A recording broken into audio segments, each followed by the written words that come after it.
సైనికులు త్యాగాలను ఎప్పటికీ స్మరించుకోవాలని వారి సేవలను మనసులో ఉంచుకోవాలని జిల్లా కలెక్టర్ మొజమిల్ ఖాన్ తెలిపారు. శుక్రవారం స్థానిక ఫ్రీడమ్ పార్క్ లో చేపట్టిన కార్గిల్ విజయ్ దివాస్ లో కలెక్టర్ పాల్గొని అమరవీరులకు ఘనంగా నివాళులర్పించారు. ఈ సందర్భంగా కలెక్టర్ మాట్లాడుతూ, మనం ప్రశాంతంగా ఉండి అభివృద్ధి పథంలో వెళ్తున్నామంటే సరిహద్దులో మన హద్దుల్ని కాపాడే సైనికుల వల్లేనని ఆయన తెలిపారు. కుటుంబాలకు దూరంగా మన కోసం హద్దుల్లో చలికి ఎండకి లెక్క చేయక కాపలా కాస్తున్న సైనికుల త్యాగాలు వెలకట్టలేవన్నారు. భారతదేశ సరిహద్దులో 25 సంవత్సరాల క్రితం మన సైన్యం అధికారుల జవాన్లు ప్రాణాలకు తెగించి పోరాడి ప్రాణాలు సైతం పోగొట్టుకుని దేశానికి కార్గిల్ యుద్ధ విజయాన్ని అందించాలని కార్గిల్ విజయ్ దివాస్ ఈ జూలై 26తో రజోత్సవం జరుపుకుంటుందని ఆయన అన్నారు. మాజీ సైనికుల కుటుంబాలకు ప్రభుత్వం అండగా ఉంటుందని కలెక్టర్ అన్నారు. ఈ కార్యక్రమంలో నగర మేయర్ పునుకలు నీరజ, జిల్లా సైనిక సంక్షేమ అధికారి Chandrashekhar, NCC lieutenant colonel Naveen Yadav, స్థానిక కార్పొరేటర్ పగడాల శ్రీవిద్య, జిల్లా మాజీ సైనికుల అసోసియేషన్ అధ్యక్షులు జుబేదార్, major Mahaboob Subhani, general secretary P Krishnamurthy, vice president A Suresh Babu, wing commander Surendra అధికారులు తదితరులు పాల్గొన్నారు. ఇటువంటి సందర్భాలు వచ్చినప్పుడు ప్రతిసారి మనసులో కొన్ని ఆలోచనలు వస్తాయి. మొట్టమొదటిది, ఇప్పుడు మనం మర్చిపోతున్నాం, దేశం చాలా ఎదిగింది, దాదాపు 75 సంవత్సరాల పైన అయింది.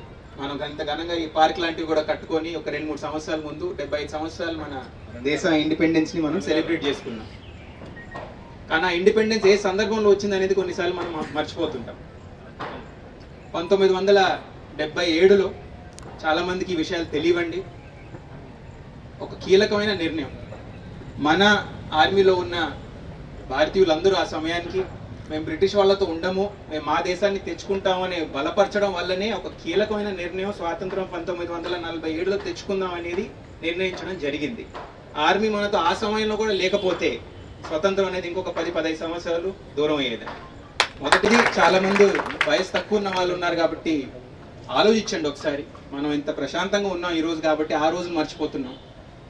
1947లో పార్టీషన్ అయింది. చుట్టూరున్న దేశాలన్నీ మన పైన దృష్టి తాకే. ఒక వీక్ కంట్రీ వస్తుంది, ఆ వీక్ కంట్రీతో మనం ఆడుకోవచ్చు అనేది. మన ఆర్మీ ఇంకా పూర్తిగా మనం సృష్టించుకోలే, వెపన్స్ అంతా ఆధునికంగా ఉండలే. ఉన్నది ఒకటే, మన జవాన్. వాళ్ళ క్వాలిటీ అద్భుతంగా ఉండింది, వాళ్ళొక్కరు మనల్ని కాపాడారు.